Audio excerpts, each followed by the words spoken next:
Elle a passé plus de 8 ans enfermée. Natacha Kampusch, 10 ans, disparaît en pleine rue à Vienne, enlevée par un homme qui va bouleverser sa vie. Pendant près de 3 jours, elle vit recluse dans une cave, soumise à la volonté de son ravisseur.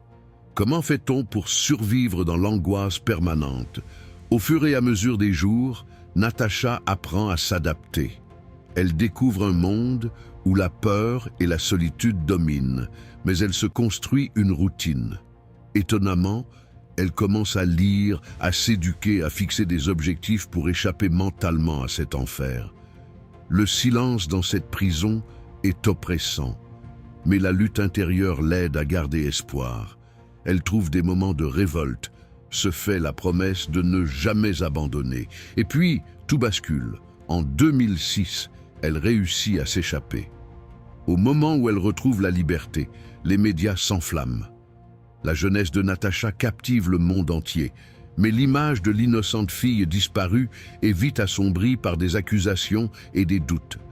Les conséquences de son enlèvement provoquent des débats sur la responsabilité des victimes. Natacha devient une icône, mais une icône aux blessures invisibles. Elle se confie sur son expérience, révélant que la douleur d'être kidnappée est incommensurable, mais le plus difficile demeure souvent le retour à la vie normale.